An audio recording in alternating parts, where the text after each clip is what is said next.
Hello hello मेरे प्यारे मित्रों, आप सब कैसे हैं। मैं उम्मीद करता हूँ आप लोग स्वस्थ मस्त एकदम तंदुरुस्त होंगे। आज का जो हमारा क्लास है वो है एम्फैथिक और नॉन एम्फैथिक किसे कहते हैं। क्या आप लोगों ने कभी ये ऐसा वाक्य देखा है, आई आई डू रीड। क्या आप लोगों ने कभी ऐसा वाक्य देखा है, आई डू रीड। ऐसा डू डज डिड सिर्फ निगेटिव और इंट्रोगेटिव सेंटेंस में ही आता है, सवाल पूछने के लिए या निगेटिव बनाने के लिए। इसके बाद जो है नॉट का प्रयोग किया जाता है निगेटिव में। इंट्रोगेटिव में जो है डू डज पहले रख दिया जाता है, ठीक है। तो ये बन जाता है इंट्रोगेटिव और निगेटिव। तो क्या आपने कभी ऐसा वाक्य देखा है, I do read. Do does did के बाद जो है वर्ब वन का प्रयोग किया जाता है, प्रेजेंट में होता है तो डू और डज का प्रयोग होता है। तो चलिए यहाँ पे हम बगैर टाइम वेस्ट किए आज हम जानेंगे इम्फैथिक और नॉन इम्फैथिक किसे कहते हैं। तो आइए यहाँ पे हम देखते हैं। पहले देखिए यहाँ पे इम्फैथिक और नॉन इम्फैथिक। पहले देखिए इम्फैथिक का अर्थ क्या होता है। तो याद रखिएगा, इम्फैथिक का अर्थ जोर डालने के लिए होता है, वाक्य पर जोर डालने के लिए होता है और वाक्य को जोरदार बनाने के लिए प्रयोग किया जाता है। तो उसी को हम इम्फैथिक सेंटेंस कहते हैं, ठीक है। तो यहाँ पे देखिए, और किसी भी वर्ब के पहले डू डज डिड लगा होता है या लगता है और जो है इसके साथ जो है वर्ब वन रहता है, तब वह वाक्य या सेंटेंस इम्फैथिक कहलाता है या बनता है। इतना तो आप लोग क्लियर हो गया। नॉन इम्फैथिक किसे कहते हैं, जिसमें जो है डू डज डिड नहीं लगा रहता है। आप लोग तो जानते हैं जब प्रेजेंट में रहता है तो डू डज का प्रयोग किया जाता है और पास्ट में जाता है तो डिड। ये तो बताने की आप लोग को जरूरत नहीं है। तो यहाँ पे देखिए नॉन इम्फैथिक कैसे पहचानिएगा, आई रीड, ये आपका नॉन इम्फैथिक हो गया। इसमें जो है सब्जेक्ट के बाद टू डज डिड नहीं लिया है तो ये आपका नॉन इम्फैथिक बन जाता है। और जिस वाक्य में वर्ब के पहले डू डज डिड लगा होता है, ठीक है, इसके बाद जो है वर्ब वन का प्रयोग होता है तो ये आपका इम्फैथिक बन जाता है। तो चलिए हम कुछ एग्जाम्पल लेकर देखते हैं। और याद रखिएगा वाक्य में लिखा रहता है, वाक्य में लिखा रहता है अवश्य, अवश्य या जरूर, जरूर लिखा रहता है, ठीक है। तो इसे जो है इम्फैथिक कहा जाता है, ठीक है। तो चलिए यहाँ पे हम कुछ एग्जाम्पल लेकर देखते हैं। एक बात और याद रखिएगा, ये जो है दो ही टेंस का, इम्फैथिक और नॉन इम्फैथिक। नॉन इम्फैथिक तो फ्यूचर में भी जाता है, पर इम्फैथिक जो विशेषकर है ये प्रेजेंट टेंस और पास्ट टेंस इन्हीं दोनों टेंस में बनता है, ठीक है। प्रेजेंट टेंस और पास्ट टेंस, यही दो टेंस में इम्फैथिक सेंटेंस बनता है। चलिए हम कुछ एग्जाम्पल लेते हैं। याद रखिएगा कोई भी वाक्य में अवश्य, अवश्य या जरूर लगा रहता है, जरूर लगा रहता है तो आपका इम्फैथिक सेंटेंस बन जाता है। जैसे कि यहाँ पे प्रेजेंट में पहले हम देखते हैं। अब यहाँ पे देखिए, मैं अवश्य या जरूर पढ़ाता हूँ। मैं अवश्य, अवश्य या जरूर, जरूर पढ़ाता हूँ। या इस वाक्य में हम ऐसा भी कर सकते हैं, मैं पढ़ाता ही तो हूँ। तो इसका ट्रांसलेशन देखिए, यहाँ पे इस वाक्य में क्या है, अवश्य या जरूर लगा है तो ये आपका इम्फैथिक सेंटेंस बनेगा। कैसे, तो यहाँ पे देखिए, ये तो आपका सब्जेक्ट हो गया, आई के साथ में डू लगता है तो आई डू टीच, मैं अवश्य जरूर पढ़ाता हूँ। या आप ऐसे भी कह सकते हैं, मैं पढ़ाता ही तो हूँ, मैं पढ़ाता तो हूँ, ठीक है। या मैं अवश्य जरूर पढ़ाता हूँ तो आई डू टीच, ये आपका जो है इम्फैथिक सेंटेंस बन गया, इम्फैथिक। अब यहाँ पे देखिए नॉन इम्फैथिक, नॉन इम्फैथिक, इम्फैथिक 2 नंबर में आई टीच, ये आपका नॉन इम्फेटिक बन गया। क्यों? इसमें जो है वर्ब के पहले डू डज डिड नहीं लगा है, तो इसलिए ये वाक्य आपका है नॉन इम्फेटिक, और ये जो है ये आपका इम्फेटिक सेंटेंस है, क्योंकि वर्ब के पहले क्या लगा है? डू लगा है। ठीक है। और जब यहाँ पे रहता ही डज गो देयर, वह वहां अवश्य जरूर जाता है। आप तो जानते हैं थर्ड पर्सन के सिंगुलर नंबर में डज का प्रयोग किया जाता है और वर्ब 5। तो याद रखिएगा, जब वर्ब के पहले डू डज डिड का प्रयोग हो जाता है तो इसके बाद जो है वर्ब 1 का ही प्रयोग किया जाता है। अब यहाँ पे देखिए इसी का non emphatic, he goes there, वह वहां जाता है।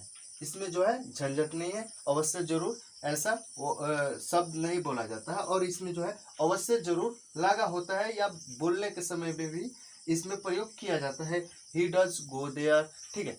तो यहाँ पे देखिए ये आपका नॉन इम्फेटिक हो गया, और यहाँ पे जो है ही डज गो देयर।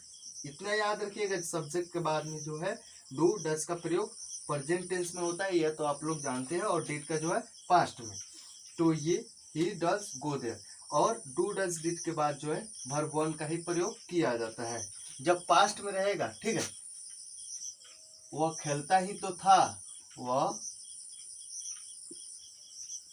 खेलता ही तो था, या अवश्य जरूर खेलता था, वह खेलता ही तो या रहेगा, या अवश्य या जरूर, इन तीनों में से कोई एक वाक्य जरूर रहता है। खेलता ही तो था। अब यहाँ पे देखिए ही डिड प्ले, ये आपका इम्फेटिक सेंटेंस बन गया। क्योंकि डिड क्यों प्रयोग होगा? क्योंकि ये जो है टेंस पास्ट टेंस में है, ये वाक्य पास्ट टेंस में है, इसलिए डिड का प्रयोग हुआ है। अगर यहीं पे आपको नॉन इम्फेटिक बनाना होता तो ही प्लेड, वह खेला। अब यहाँ पे देखिए इसमें जो है बोलने के समय या बनाने के समय जो है इसका साउंड जो है बदल जाता है एकदम से। ही डिड प्ले, वो खेलता ही तो था, वो उससे जरूर खेलता था। अब यहाँ पे बोलिएगा नॉन इम्फेटिक में तो ही प्लेड, वो खेलता था या खेला, समझ रहे? तो ये आपका नॉन इम्फेटिक बन जाता है, और जिसमें डू डज डिड लगा रहता है और उसके बाद जो है वर्ब 1 लगा रहता है, तो आपका इम्फेटिक सेंटेंस बन जाता है। इसे स्क्रीनशॉट कर लीजिए और इसके आगे देखते हैं। अब यहाँ पे कुछ ऐसे वाक्य होते हैं जिनमें हैव हैज हैड का प्रयोग होता है। ठीक है। इसका जब इम्फेटिक बनाना हो तो कैसे बनाइएगा आप? याद रखिएगा, यदि वाक्य में हैव हैज हैड का प्रयोग जब मुख्य क्रिया के रूप में हो तो इम्फेटिक बनाने के लिए याद रखिएगा ये रूल है आपका, रूल। ठीक है। Do have, does have, did have, जब पास्ट में जाएगा तो डिड लगा दीजिएगा, इसके बाद ये नहीं कि हैड लगाइएगा। ठीक है। हैव का ही प्रयोग होता है, ध्यान में रखिएगा, का प्रयोग होता है। चलिए यहाँ पे कुछ एग्जाम्पल लेते हैं। जैसे मेरे पास गाड़ी है, जैसे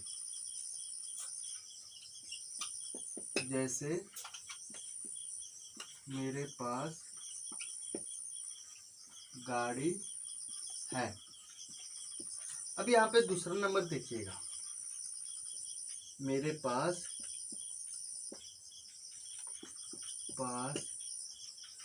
गाड़ी ही तो है या अवश्य जरूर है, मेरे पास अवश्य जरूर गाड़ी है, समझ रहे? यहाँ पे देखिए मेरे पास गाड़ी है, ये आपका नॉन इम्फेटिक बन जाएगा। नॉन इम्फेटिक क्योंकि इस वाक्य के पहले हैव हैज के डू डज डिड नहीं लगा होता है, तो आप लोग जानते हैं इन नॉन इम्फेटिक हो जाता है। यहाँ पे देखिएगा, ध्यान दीजिएगा, आई हैव अ कार, ये आपका नॉन इम्फेटिक वाक्य हो गया। अब यहाँ पे देखिए मेरे पास गाड़ी ही तो है, मेरे पास अवश्य गाड़ी है, मेरे पास जरूर गाड़ी है, आई डू। अब यहाँ पे देखिए I do have a car, तो ये आपका बन गया emphatic.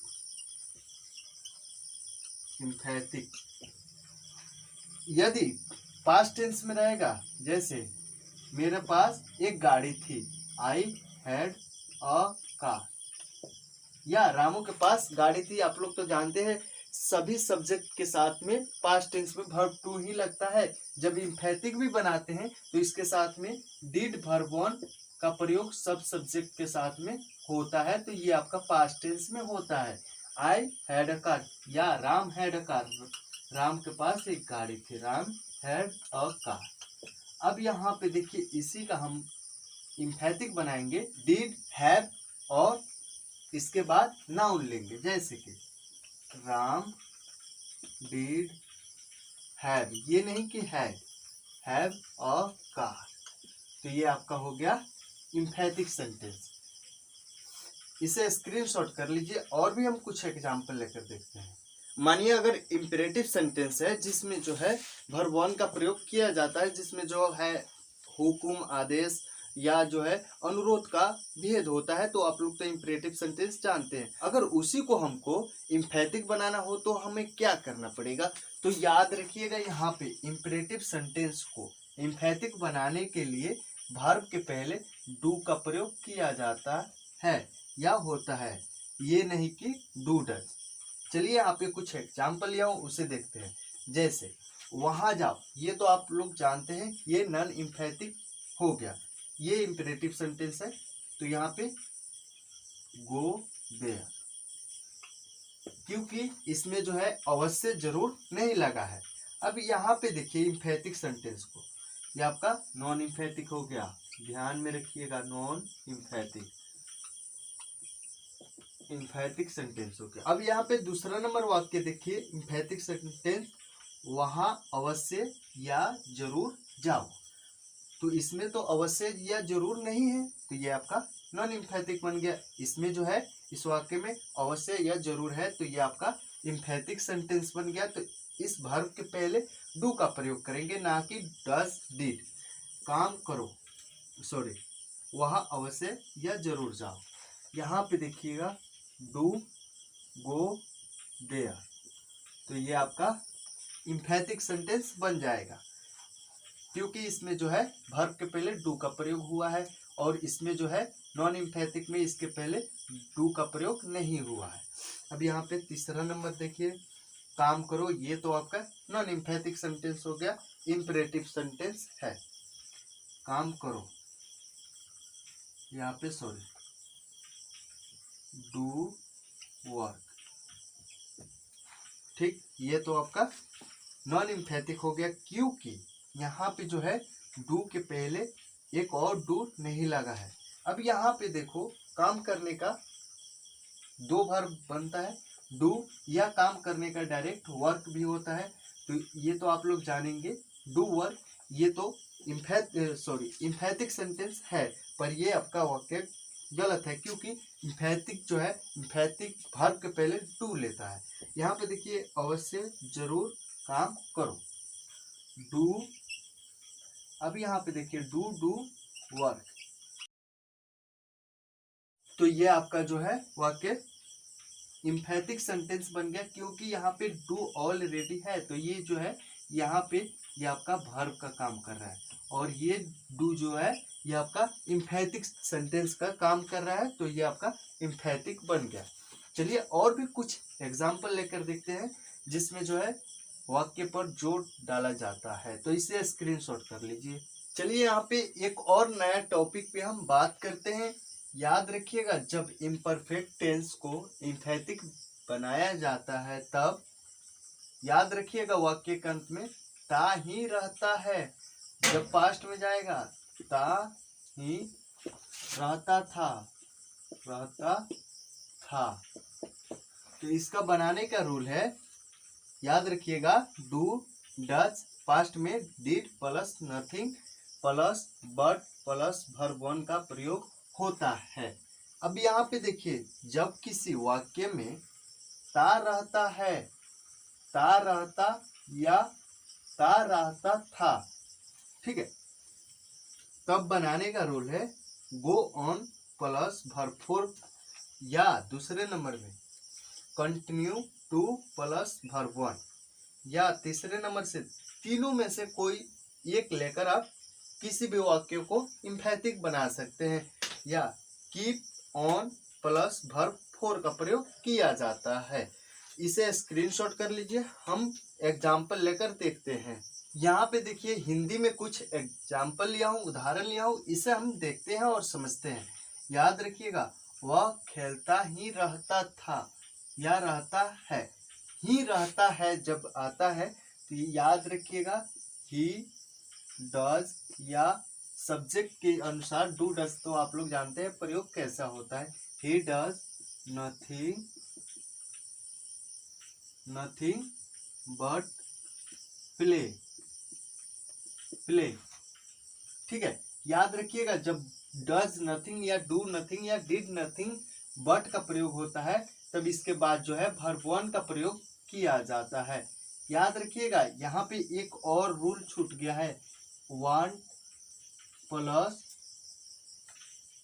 Plus nothing plus but plus two verb one का भी प्रयोग किया जाता है। यहाँ पे आप ऐसा भी कर सकते हैं, वह खेलता ही रहता है, ही wants nothing। यहाँ पे जब डू डज डिड अगर जिस वाक्य में नहीं रहेगा, डू डज डिड के बदले दूसरा कोई वर्ब रहेगा, जैसे वांट्स हो गया, वांट्स नथिंग बट। याद रखिएगा जब वांट्स लग जाएगा बट के पहले डू डज डिड आएगा तो बट के पहले वर्ब वन का प्रयोग होगा। जब बट के पहले डू डज डिड नहीं रहेगा तब इसके बाद जो है टू वर्ब वन का प्रयोग किया जाता है। He wants nothing but to play।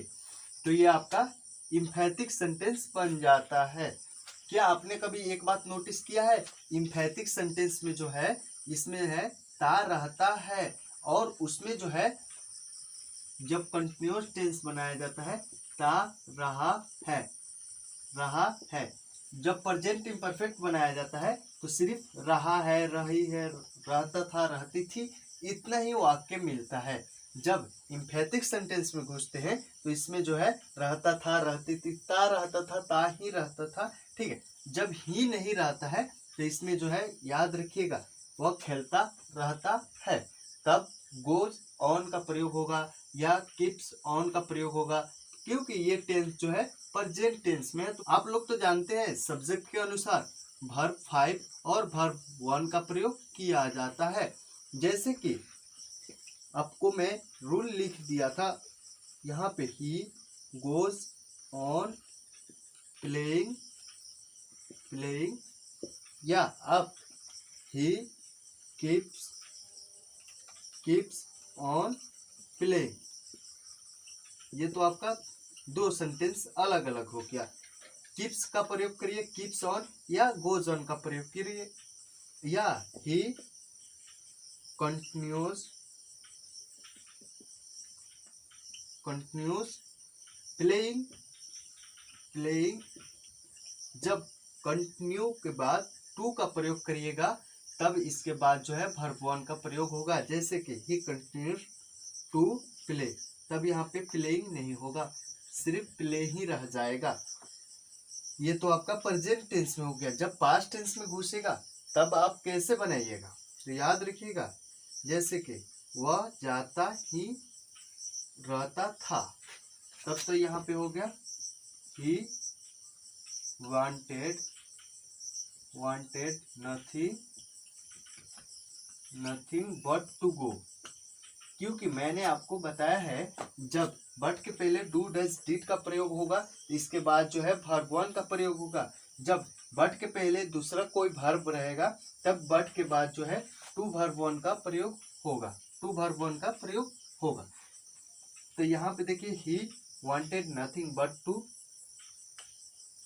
go। जब यहाँ पे रहेगा he did nothing but go, तब यहाँ पे सिर्फ बट के बाद जो है वर्ब वन का ही प्रयोग होता है। क्यों, बट के पहले क्या आया है, डिड आया है। या डज या डू भी रहता है, I do nothing but teach, मैं पढ़ाता ही रहता हूँ, समझ रहे। तब यहाँ पे डू का प्रयोग होगा इसके बाद। या आप ऐसे बोलिएगा I want nothing but to teach, ठीक है। तब बट के पहले क्या आया है, वांट आया है, तो ये जो है डू डज डिड नहीं आया है बट के बाद, सॉरी बट के पहले। तो बट के बाद जो है टू वर्ब वन का प्रयोग होगा। याद रखिएगा जब बट के पहले डू डज डिड रहेगा तो इसके बाद जो है बट के बाद वर्ब वन का प्रयोग करेंगे, ठीक है। तो इतना तो आपका क्लियर हो गया। अब जब यहाँ पे रहेगा वह जाता रहा या वह जाता रहता, वह जाता रहता था, जाता रहा, ऐसा वाक्य कुछ रहेगा, तब आप बनाइएगा ही गो का वर्ब टू क्या होगा, वेंट। अब यहाँ पे इसके साथ में ऑन का प्रयोग होगा, ही वेंट ऑन गोइंग, वह जाता रहा या जाता रहता था। अब यहाँ पे देखिए या ही कीप का वर्ब टू क्या होगा, केप्ट ऑन गोइंग। जब कंटिन्यू का वर्ब टू क्या होगा, ही कंटिन्यूड टू गो। या टू का प्रयोग नहीं करिएगा, ये हटा दीजिए, तब यहाँ पे वर्ब फोर का प्रयोग किया जाता है, ही कंटिन्यूड गोइंग, समझ रहे। तो इसे जो है स्क्रीनशॉट कर लीजिए। और आप लोगों को यह इम्फेटिक और नॉन इम्फेटिक समझ में आया है कि नहीं आया है, कमेंट करके जरूर बताइएगा। और चैनल को सब्सक्राइब लाइक करना ना भूलिएगा। तो हम फिर मिलते हैं आप लोग से अगले क्लास में, तब तक के लिए जय हिंद, वंदे मातरम।